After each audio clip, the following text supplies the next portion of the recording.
Hey everyone, just got in the park. It's your spiritual big brother. I got another great one for you guys today.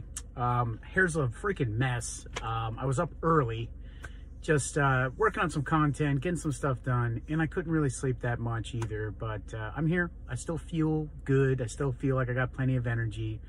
So, yes, good things. Okay, but let's talk a little bit about what's kind of been happening. Give you guys just a quick idea of kind of where I'm heading, where I've been, and what's been happening with these open notebooks that I've been doing for the last few weeks now. A few days, but I'm going to be spreading it out over a few weeks. So, big picture. This has been a season for me of emotional testing and suffering, but the highest level. I know I've talked about this in some of my things, but the spiral of lessons or testing that happens when we're talking about spirituality, I am in a season that has been kind of like the highest level of that for me. It's been really pushing boundaries and a lot of stuff like that. And I've covered that a lot in these videos, so I won't go into too much detail. But the thing about the work that I'm doing here, the lessons that I'm sharing, or the way that I'm doing these open notebooks is that I'm living the lessons with you in real time. I'm sharing them with you, the ideas that I'm getting, I'm expressing them in real time. So what ends up happening here is that sometimes I'm going to be sharing these things. Sometimes they're ones from maybe older lessons that I've revamped and they sound cleaner and they fit this season of my life. But big picture, this is like a living work. Everything that I'm doing here to share with you is so that I could eventually put these into books and do stuff like that. But this is like the raw lessons in real time. This is like me walking that journey with you guys. This is me becoming. And so I want to share with you guys that so you guys can relate to it. You guys can then mirror this back to things in your life.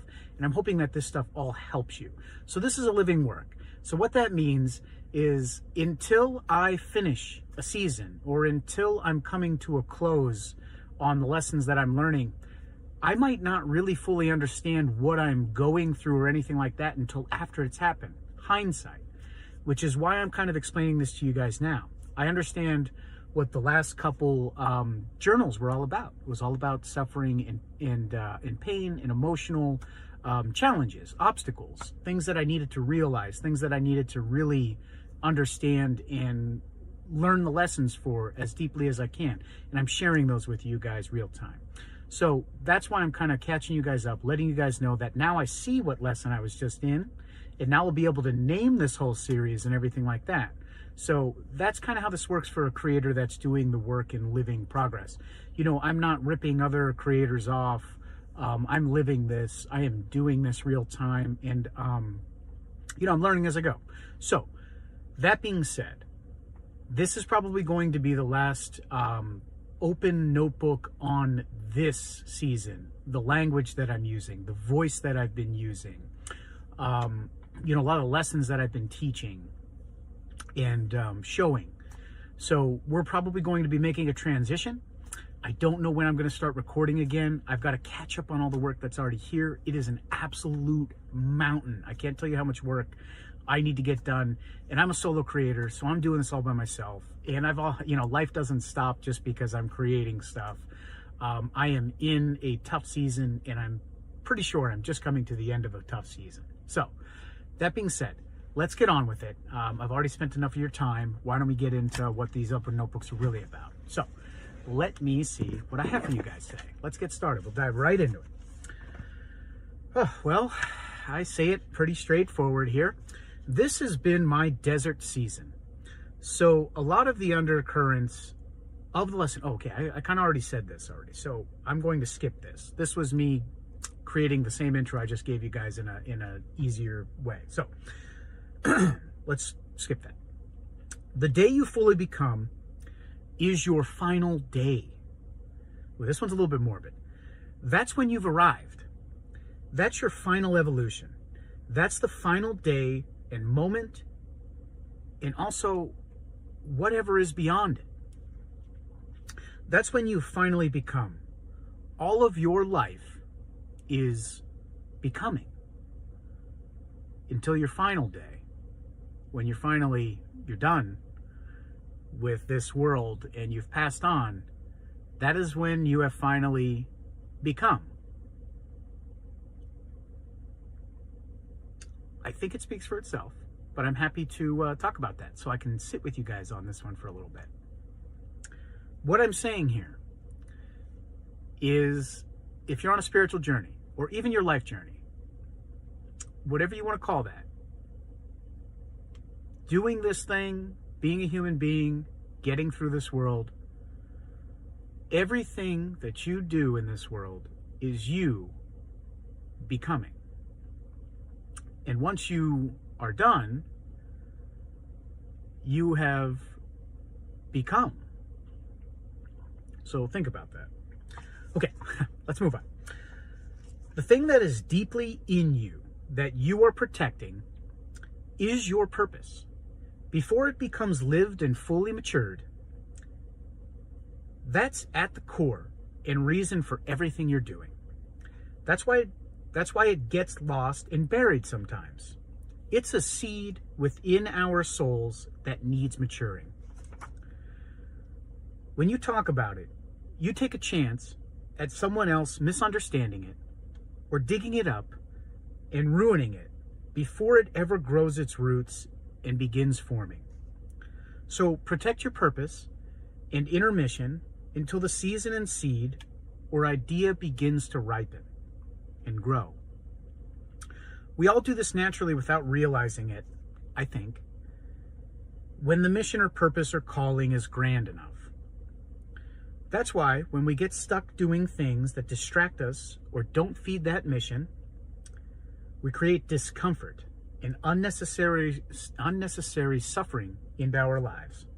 Some of us simply try to ignore this and continue with the performance or distraction, but some of us cannot simply pretend like the suffering or discomfort doesn't exist. That's when you create something truly beautiful for others and yourself. It's when you stop protecting and hiding and become vulnerable as a writer, an artist, or a creator in general. And we all are or have the potential, and some of us were also born to just be dancers or observers or witnesses to other people's beauty and products of creation. The truth is, whether you are the creator or the dancer, it's still a beautiful world to be a part of, even with the suffering and pain. But out of it blooms love, beauty, and change. Let's see here. I think that's all I had on that one. Let me just flip the page here. Let's take a look. Yeah, that's all I had on that one. I'll let you guys sit with that one. I don't think that one needs too much elaboration. I think that one was fitting.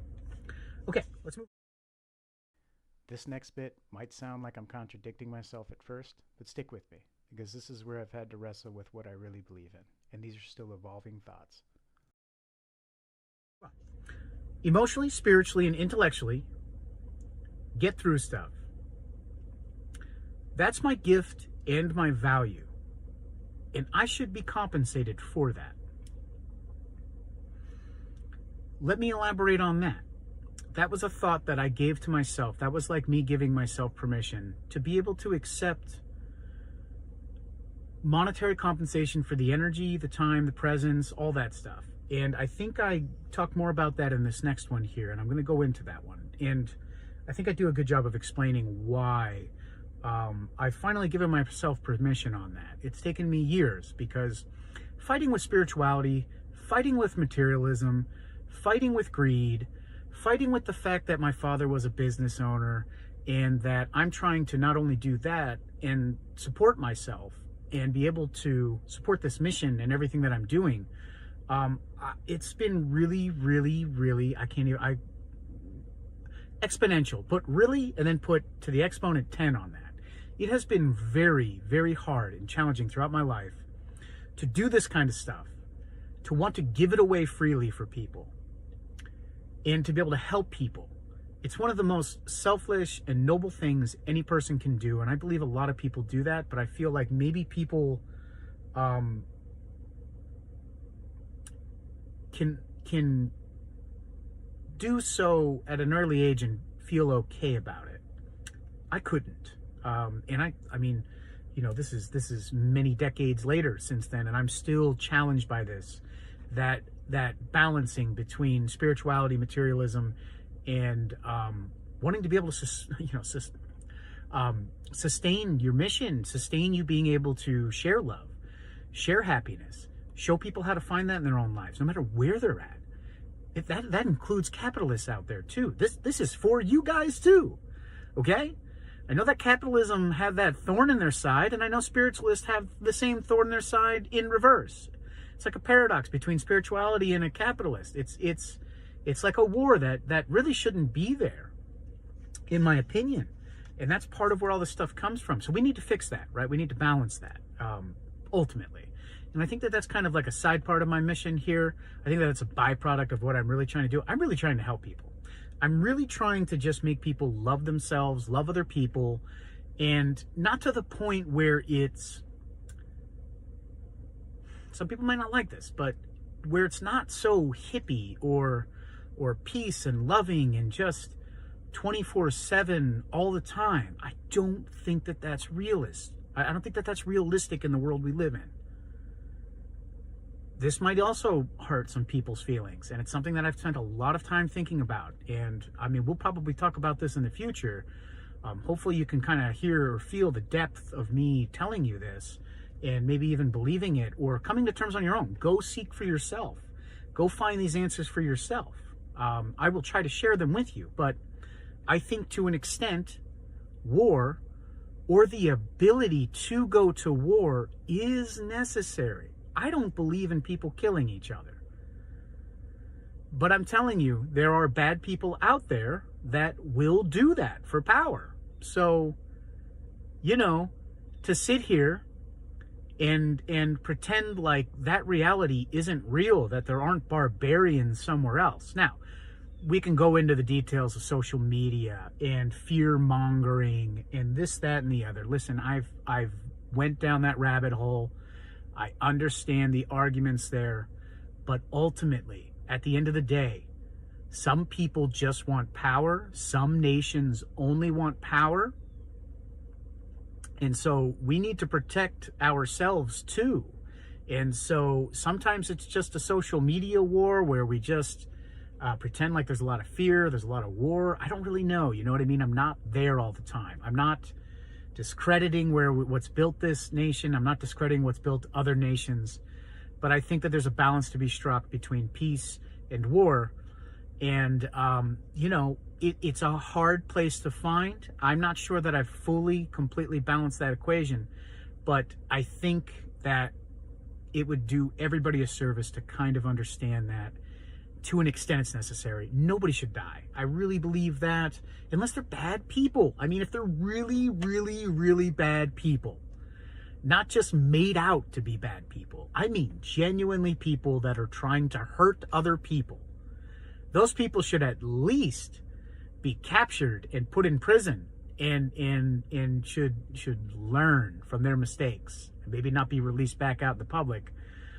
Maybe not even be tortured. I don't know. You know what I mean? I'm not the guy to create that justice or judgment. Anyways, I feel like I've went off a little bit of track here, but I think you feel the weight of kind of what I was trying to express there. And I will try in the future to expand on that more.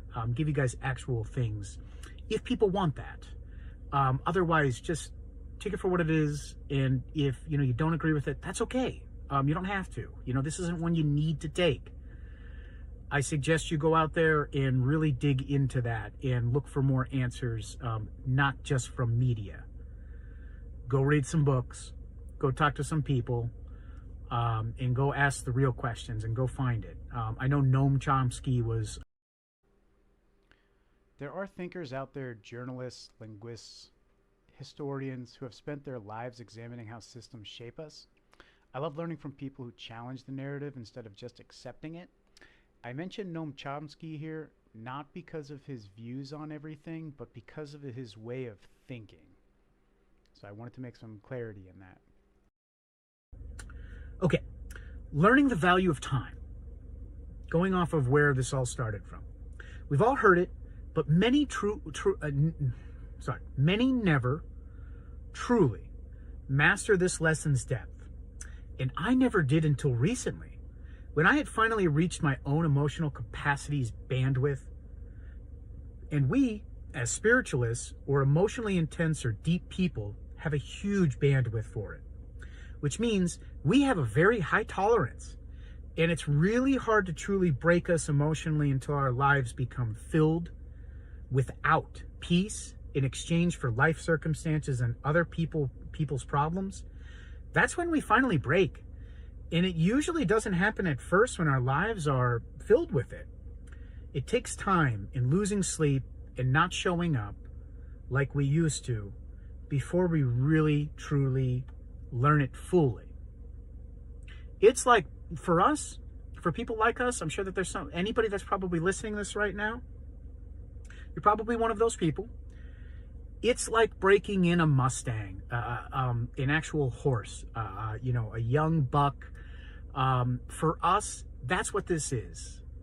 It takes a lot of life, circumstances, pressures, experiences to break a person in emotionally and to make them finally cave and realize the value of their time, the value of their presence, the value of the emotional space that they can create for other people to work with through their own problems. I'm not talking just therapists, counselors, anybody. I'm talking about your best friend that holds space for you and allows you to be seen without judging you, or anything like that, without flinching when you say some hard stuff. That stuff, while a lot of people, I think, are stuck in believing that should be something that's free. Maybe with your friend it is, but out in the real world, people should get paid for that. And that's really what I'm trying to say. And it's taken me a long time to come to the terms with that and to understand that. It has taken me losing sleep. It has taken me showing up.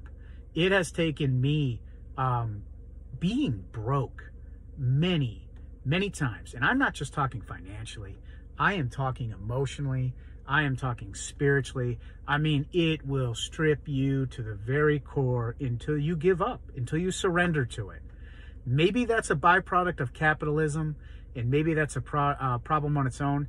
But in my opinion, and here I'm going back and forth with the paradox here, I'm going to level that one out. I think capitalism isn't such a bad system if you can come to terms with just what I'm saying. That's what works. That's how we can easily change energy in this world. That's how we can give for a product. It doesn't have to be a physical one either. And this is a hard lesson that I had to learn. And I'm sharing that with you guys, so you guys can quickly get through that season in your own life. If you're a person like me that just isn't into material stuff, isn't into physical stuff, you don't want to create some product or a new invention or something like that. You're simply trying to make other people happy. You're trying to help them through some of their suffering. You're trying to help them take the lessons that they need that are going to help them with their life to grow, to be a better person, to be happy. You, in exchange, take on a lot of that. And you need to realize that that's energy, that's presence, and that's worth something too. And I think people just far undervalue that, or don't get it, or don't realize that. And so that's what I'm trying to help here with. Let's move on. I see I'm at about almost 20 minutes here. So I want to be able to get through all this. And I do have, I think, another ChatGPT one at the end too. But this, for now, this is my stuff. This is the stuff that came through me the last few days, and I've been capturing so that I can share with you guys. And this is, again, all raw. I know I keep hammering that home. Hopefully after this season, you won't hear me repeat that too much. I think my audience that's going to be gaining traction is going to just know my voice, trust me, and know that what I'm sharing is emotionally and spiritually fueled and full of a lot of truth. And it's up to you. if, don't take these as your own truths. Just hear them from another man that really had to work hard for these truths. And then it's up to you. You make the decision for yourself. And as always, like I even mentioned in that last one, you need to decide for yourself. And if you need extra facts to back anything up I'm saying, go seek it, just like I had to seek it. I had to find these answers. But eventually I hope you're going to trust what I'm saying and just be able to kind of take it home for yourself so that you don't have to do all the work like I had to for decades and decades. This was tough getting to these conclusions. And I won't share too many that I'm not too certain of. Or else I'll tell you if I'm not too certain of it. Okay, spiritual and mental and emotional burnout. This is one I had to learn. Very many seasons of burning out.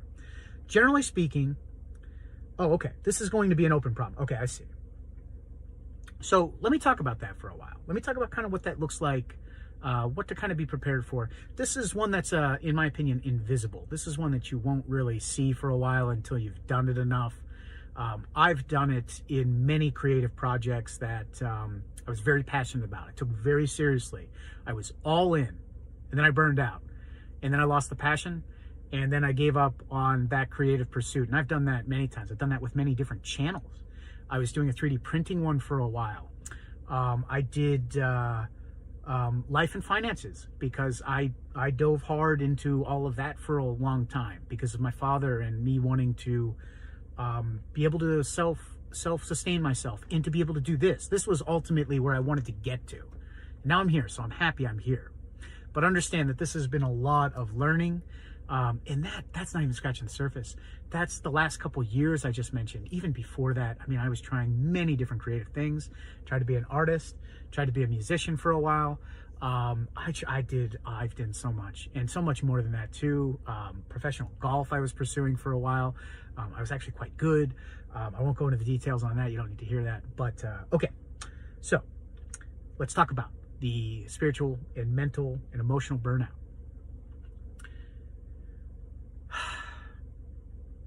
If you're passionate about anything, or you are driven, or you have a goal that you want to reach, and you really believe in it, we like to, as human beings, as we keep working and becoming more productive and becoming more efficient towards the goals or purposes or creative pursuits or life pursuits that we really care about, that we're moving towards. I think there's some exceptions to this, but overall, when you keep moving towards those and you keep every day putting a little bit in, you're gonna wanna at some point see the results coming faster than they can come. And when you get into that type of a feeling or mindset, you're gonna start putting your own system, your own plans, your own ability to move with patience and just go with the flow and do what you can. You're gonna start to ramp that up, and you're gonna wanna reach your goal faster and faster. Eventually, listen, you can go smooth for a month and not even realize you're starting to get to that point where you're like, man, I really want to see results. I'm not seeing results fast enough. And then you'll start slowly doing a little bit more and a little bit more. And then it starts to take over your life. And I think to an extent that's okay. But with the caveat that you also need to be able to put a boundary on it, keep your energy flowing, and not burn out. Mentally, creatively, productively. We live in a productive society, okay? It's all about efficiency. It's all about, keeping up. It's all about moving faster. It's all about, and it doesn't need to be that way. And spirituality should actually tame you on that. It should help you find peace and slow down and find the things that really matter. I really believe that. But yeah, so pace yourself is what I'm saying. And if you do burn out, it's a passion killer. Everything that you loved, everything you've been building, everything you've been working towards, burning out kills it. You don't want to do it. It hurts. And you're like, man, is this even going to happen? Why, and there's a lesson there too. Can you still endure and can you still get through that? Or are you going to go find something else or anything like that? So watch out for burnout. Know some of the signs and symptoms of burnout. I think it's really important for creators. I think it's really important for anybody that's passionate about anything. So if you really care about something, protect it. Watch out for burnout. We'll probably talk more about burnout too. I'll probably give you a bunch of examples and such so you can really see it. But for now, I at least want to bring that up. That's been a part of this season for me. It's been a big part of me teaching others what that looks like. So I wanted to at least crack open that one a little bit. Okay, let's move on. One of the saddest things I've ever realized, but perhaps it isn't a lived feeling, but a feeling of realization which comes in hindsight. And I think that's important because people can go an entire lifetime without realizing it, is having the entire world recognize your value in time and presence and love, but you never do. That's the story of my life. I'm sure some people can relate to that on this channel. It's like walking around waiting for someone to point it out to you. In a way that seems to be missing. I'm not sure what I was saying here. It works that seems to be missing what you can provide it. It's especially hard because the world can't tell you who you are or what you offer. You need to do that. For people like me, where it's the love, the presence, the time, the value, the lessons, and anything else that we spread, and the emotions and space we hold for others, and the help, it's invisible. It's felt, but it's invisible. There's no physical product that comes out of this type of work. And those are the people that keep this world beautiful and loving and less cold. And I think it's so important for people like me and like you to realize who they are and what they bring into this world and the value they hold. And I'll always say this, it's never about the money. It really isn't. And that's one of the hardest lessons I had to learn for many decades, but especially in this last season. Well, many seasons, to be honest with you. But this last season too is just trusting that what I'm doing here and what I'm sharing is actually going to help people, and the value comes with it naturally. It's been very hard for me to say, hey, see the value in what I'm doing and, help me sustain this. It's really hard to say that. It's not so hard now because I've had to come to terms with all this. But I need other people, even if you're not people like me that are here, that are just taking some of these lessons and can feel what I'm saying. I want you all to realize that there are people, many people like me in this world that are really holding up reality for people to keep things going, and we take a huge emotional and suffering burden so that everybody else can be happy and find joy in their lives. And it comes at a huge burden and a toll that usually isn't spoken. And I'm just one of the few people out there that have decided to use my voice to help others like me, because most of us will go through a whole lifetime hiding and not understanding what gifts we have, not understanding the value that we hold, not understanding what the world would be like. And it's making me tear up here because it means so much. I care about the people out there that are like this. But most people don't understand the value that people like us have, and we don't ask for anything. And it's fucking hard sometimes. And I don't like to curse too much on this channel yet. Maybe my voice will come into that. But that's all I got on that one. Let me straighten up and let's keep going. But I think I'm going to pause the video at that because I'm just too emotional and too raw right now.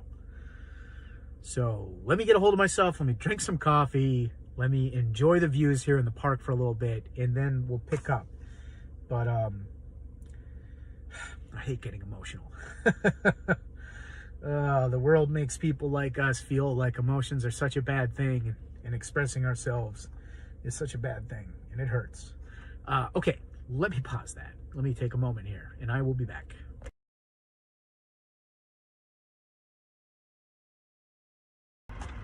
All right, guys. Sorry about that. Let's move on here. Oh, I got the heat on, so let me turn that off for a second here so you guys can hear me. Let's pick up where we left off.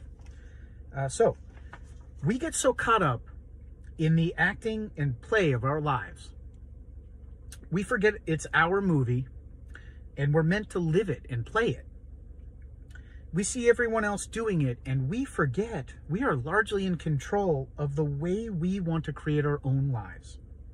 In movies and stories, whatever you want to call your life, we accidentally give up control at some point. But that control we give up isn't unnecessary. In fact, it's necessary. It's life and experience and learning and understanding.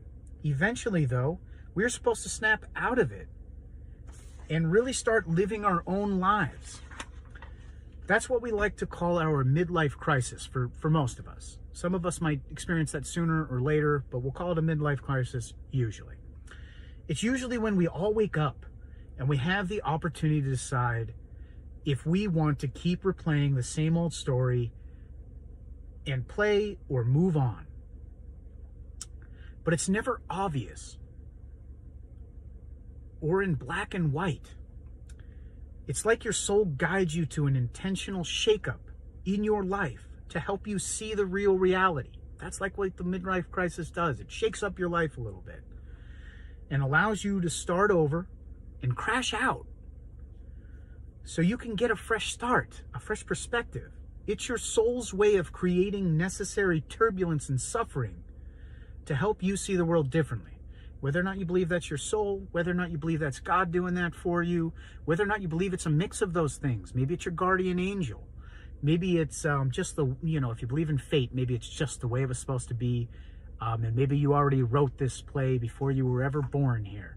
Whatever you want to believe on that, just remember that you're in control here more than you realize. And it's okay to give up that control for a while so that you can just kind of experience life, understand the way that things are set up, understand how societies works, how culture works, how other people communicate effectively, maybe experiencing religion for yourself, maybe needing to leave religion, doing whatever it is that you can find in your life. I think for a while it's okay to give up that control to just so you can take the pressure off one thing. So what I mean by that, perhaps you're a guy that used to be like me, where you used to see working for somebody else and you're like, man, I wish I was the one that was in charge of all this or whatever. But if you do that for a while, you are serving a company, another person, and that allows you time to figure out who you want to be in this world. That allows you money without you having to figure out how to make that money. So, yes, there's a sacrifice to be had there. Yes, that's a lot of your time too. So use it wisely and spend your other time figuring out who you are and what you want to do with your life so that you can eventually not need to be what some people like to think of, what I kind of thought of at least a few times, that you're some slave to some other corporate body. And again, I will try to help people see both sides of that coin and understand both sides. That is what I work with, is paradoxes. So that being said, I think that there's something to be said about the ease and weight that can take off you. And yes, maybe you're giving up some of that control for a while, but you know what? Find yourself, figure it out, and then take back control. And that's, I think, what a midlife crisis really does for a lot of us. And sometimes it happens sooner than it should if we've just had really traumatic life experiences, but we've also had plenty of experiences that prepare us for a big blowout like that, and to realign ourselves and to remember who we are and to crack us open vulnerably and emotionally sometimes. Sometimes we all need that. We get too comfortable and we're just like, man, if things would just change. But, change happens when you actually put some effort in, when you put work in and you stick to it too. Discipline, responsibility. We can go on and on and about it, but I think you hear what I'm saying. Sit with that one if you need to. Pause the video, of course.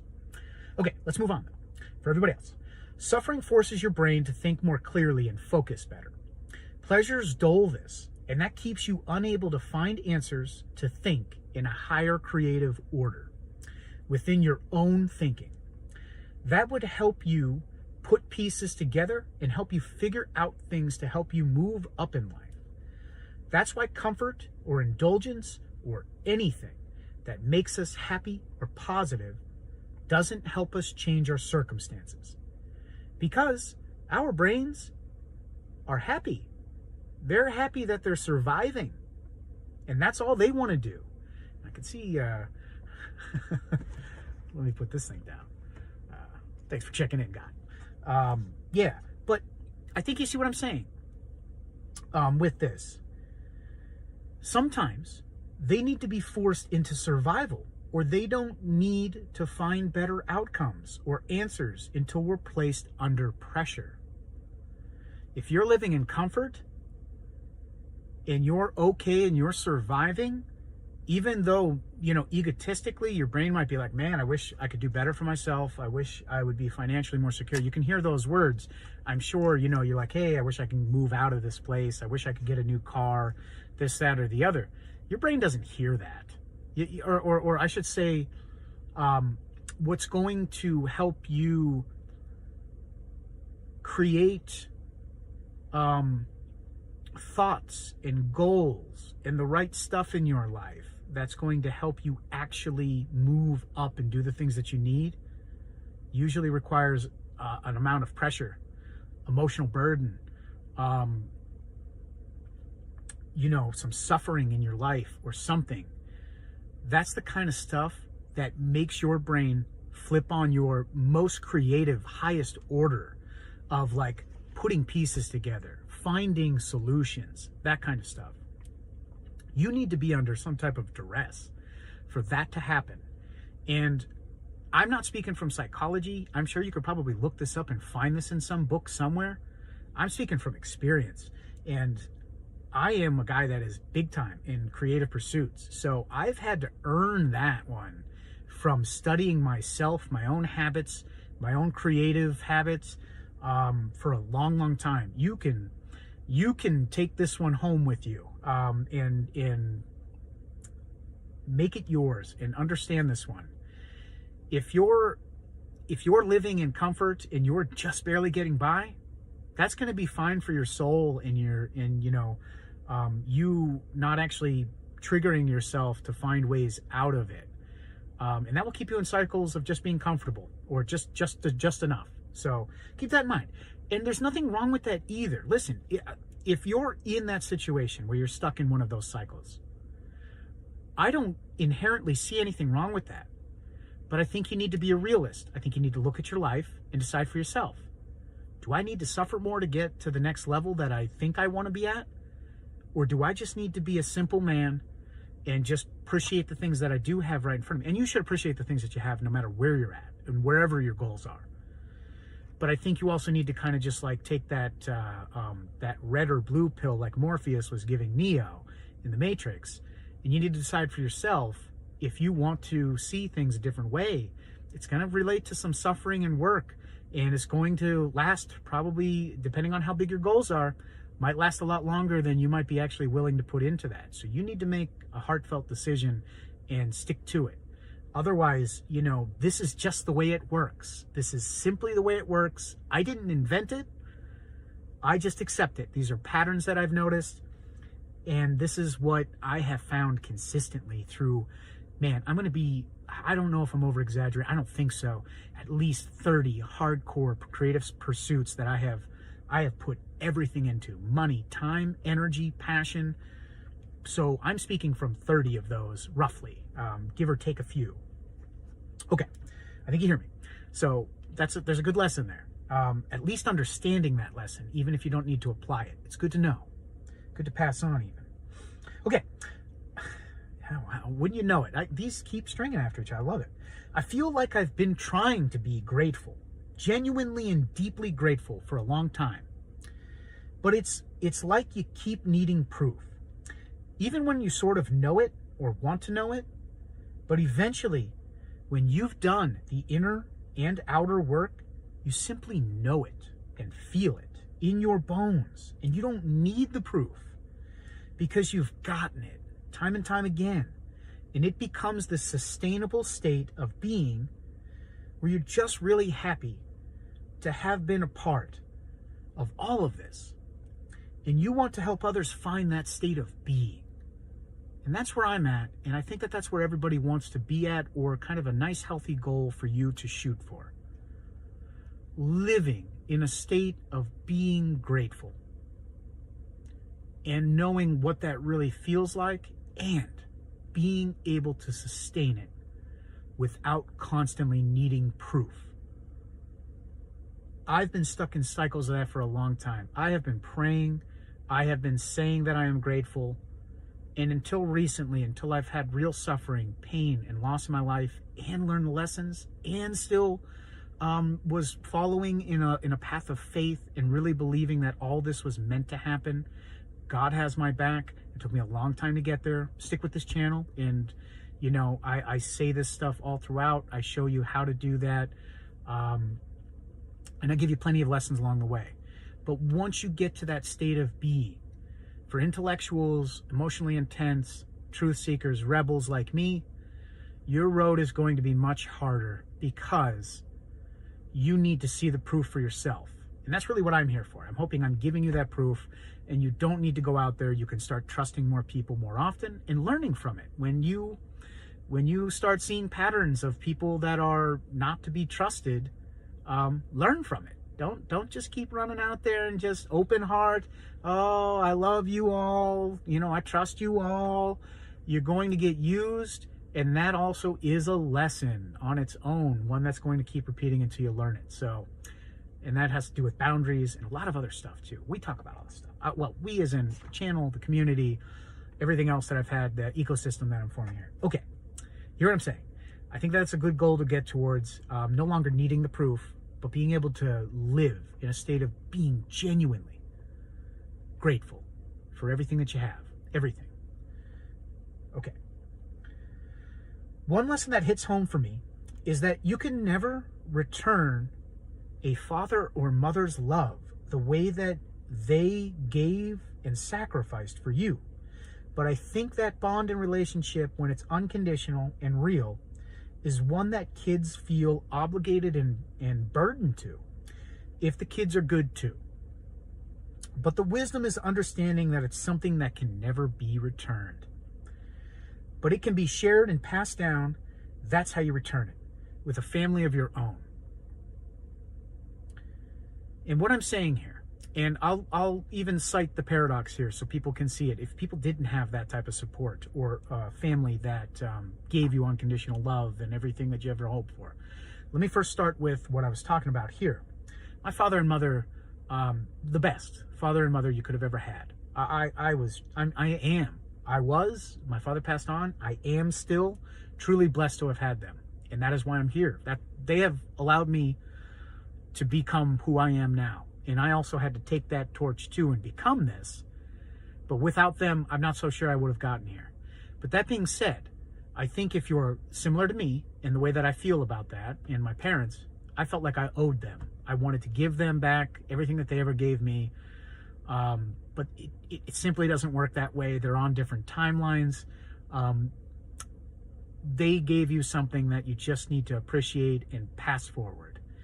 And sometimes you're able to genuinely express that.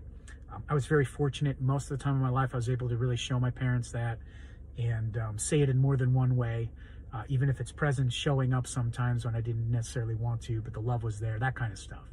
So there's that. Now, for anybody that's on the other side of this, that's here, that maybe has a chip on your shoulder, maybe you didn't get that same blessing. I can't speak from experience on this one, but I understand paradoxes, and I understand kind of what the other pasture or other greener field or not so greener field looks like. That's the beauty of an empath. I can feel what that must feel like. It's an ability. I think we all have it as human beings. I think some of us tune into it, sharpen it, and use that. So you might not need to carry that burden that I would have. I was burdened to want to give back to them. I had a lot of grief after my parents passed on that I had to resolve, and that was a huge weight on my soul and my heart. So I'm not necessarily saying be thankful that you don't have that, but I'm saying there is something to say about what you can appreciate in that. I understand maybe you're missing something, but that I've found with love in this world is that that can always be filled. But what I'm saying is there's two sides to that. So realize that in a sense, there is a way that, yes, that is unfortunate that you did not get that. But you also didn't have to deal with the weight of what comes with it. There's a certain responsibility. And that has been a burden in my entire life, a good burden. That, you know, I cherish that because of what I had, and I understand that. But I can also see that if I didn't have that, what the other side might look like, and sort of the blessing in disguise on that one is that you wouldn't have to carry all that. You wouldn't have to feel that.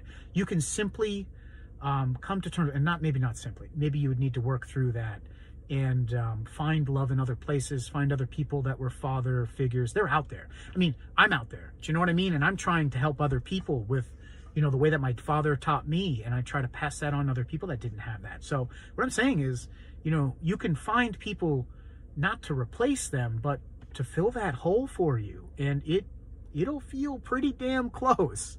You know, people like me exist out there, and we're trying to heal other people and fill those voids. So, you know, you really only need one great father in this world, and then, you know, let that spread. So let's move on. One lesson that hits home for me. Oh no, okay, that's what I just said. Okay, learning to trust yourself.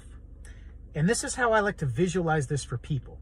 And if you're spiritual, you will understand this lesson and be more inclined to believe that what I will say. But even for anyone else, this might be a time for a leap of faith and just blindly trusting this, because it doesn't matter what you think about manifesting something into reality or the power of your thoughts or beliefs or words. What matters is that you understand how it works and believe that something like this is more real than you're maybe already willing to believe or trust. Whether it's led by God, angels, nature, the source, or your spiritual higher self, makes no difference. This principle works. That's all you need to know. But I want to lay it out for you in a way that will click for you and show you how it operates so that you can infuse that into your very being and see it in a way that feels real enough that you can actually apply it and understand it. Here's the example I want to use to help people kind of see this principle play out. And so let's just do it. Imagine you're in a casino and you think you have bad luck. You actually believe that walking in the door, deep down, whether or not you admit that, whether or not you said that before you even got there in your mind, or whether or not you said that out loud to your friend or whoever you're going with. If you genuinely believe that you have bad luck in this world, and let's say that reality, life, certain circumstances and experiences that you've had reaffirm that belief and kind of solidify it for you. So you're already walking in there with that belief. If you believe that, that's what's going to happen to you. You will have bad luck. And when it matters, when you think it matters, that you're going to need good luck, or you're going to need hope, or you're going to need anything that's similar to the word luck itself, whether or not you believe in luck, maybe you believe in hope, maybe you believe in faith, maybe you believe in God, maybe you believe in something else. But luck is kind of indirectly all of those things. I know it might not say that in the definition, but I think we feel like that. I feel like that's kind of like a word that kind of overlaps a few different meanings, in my personal opinion. It kind of takes off the rough edges of a definition, if you will. But what I'm saying is, if you believe something like that, that is what we like to call limiting belief in spirituality. That is something that will limit you. But I want to transcend that thought. I want to give you a picture of what that looks like so that you can kind of understand how this operates, and in a way that you can reapply this to any situation in life.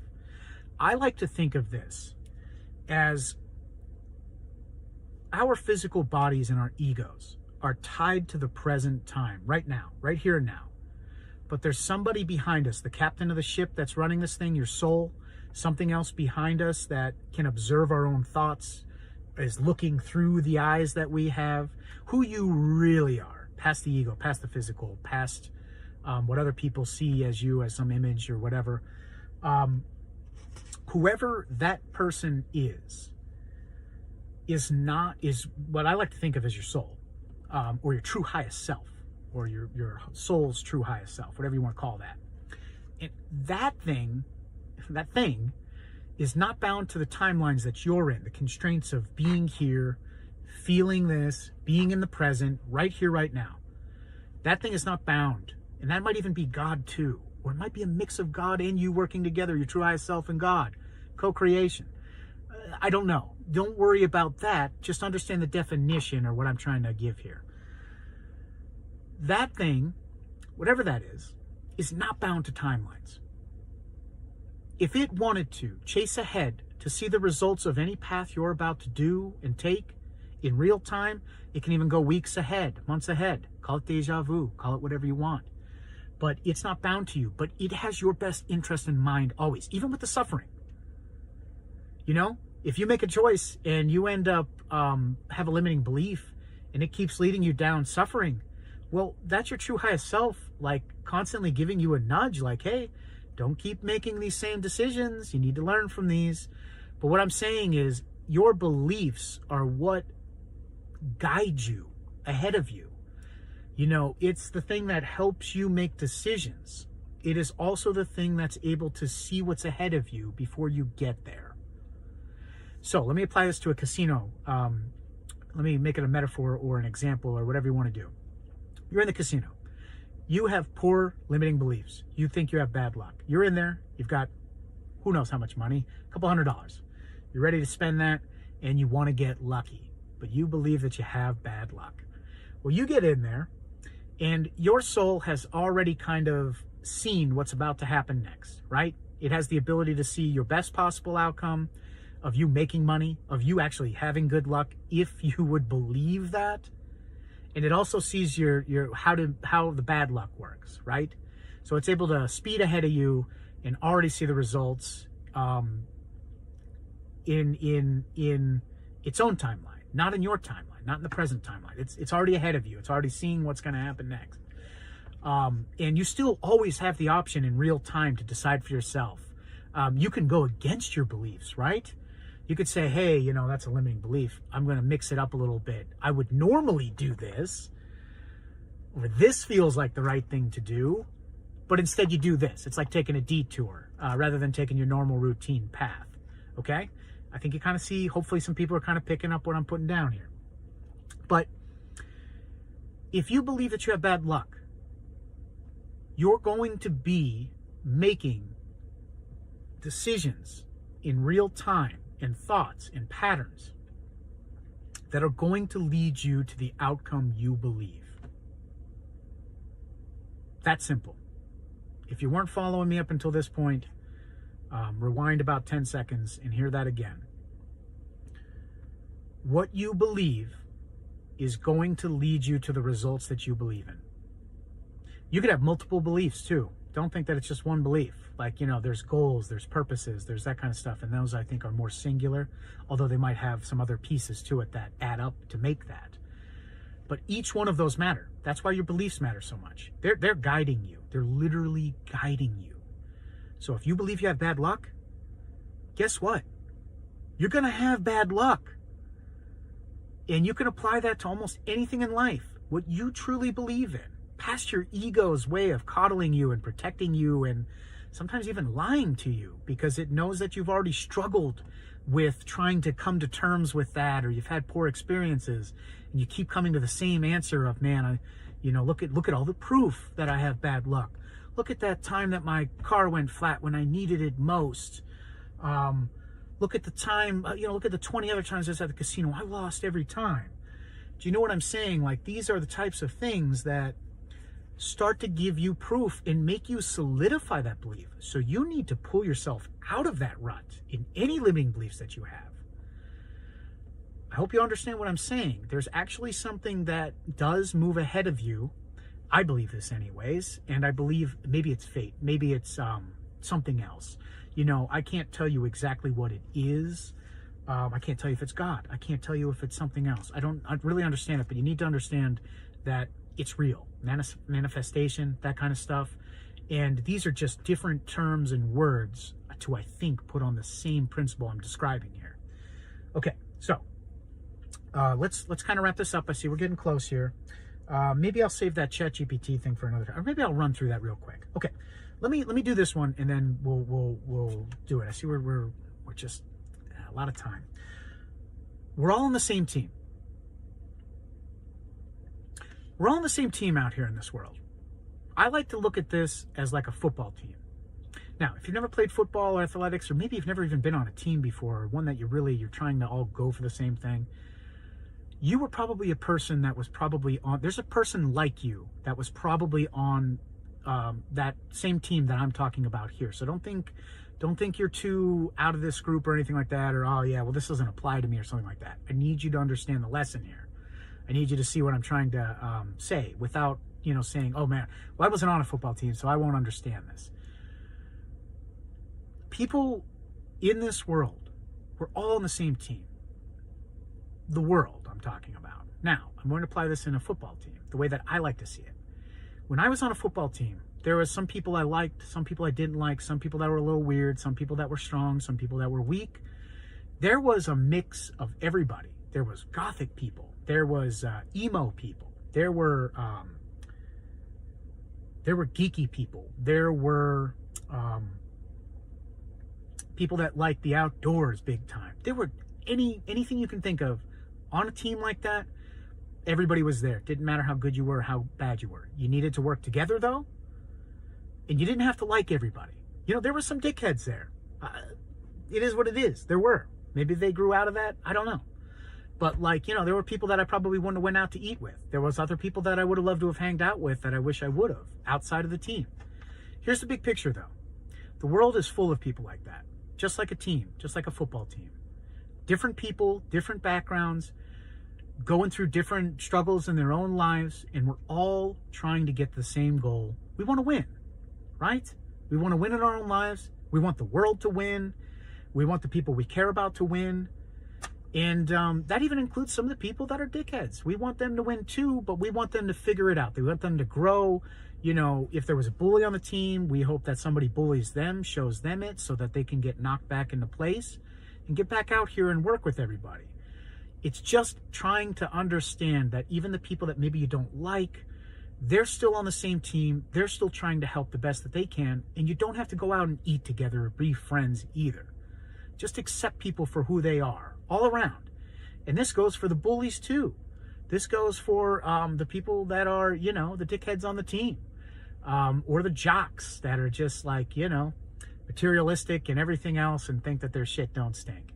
Okay, even them too, the life will eventually help them learn, or else they're just going to be lacking some happiness or joy in their lives, as we've mentioned in past lessons and such like that. So ultimately, I like to look at the world as we're all on the same team. And I really like that metaphor, and or that one-liner, whatever you want to call it. And I really believe that too. I have seen that true. And yeah, okay. So, you know what? I'm going to leave it. I'm going to say maybe another time with that one. That one's emotionally fueled, and we've had enough emotions in this one. Okay, guys. Thank you for listening and being here, and for going through this with me. I appreciate you guys listening and taking that time. And yeah, I hope that this helps people. I hope that this brings you guys value. Leave some comments, share some stories. I am always happy to hear your guys' stories too. You guys have listened to mine. I would love to hear yours too. So thanks guys for being here. Don't forget to subscribe if you haven't already, and I will catch you guys on the next one. And it'll probably be the next season, so expect different examples, experiences, and some different words being used too for that one too. We're going to be moving out of this suffering season and pain and emotional with great lessons, positive lessons that we just had. And we're going to be moving into hopefully something different. I can't tell you what that is, right? This is a living work. I'm experiencing it. We're all experiencing it real time. This is a path. This is a journey. And we're on it together. We're learning. And I'm only going to know that when it's in hindsight, when it's behind me. And I will keep updating my channel to match the hindsights that I realize and such. And I'll keep you guys up to date. Thanks a lot for being here, guys. Catch you guys on the next one.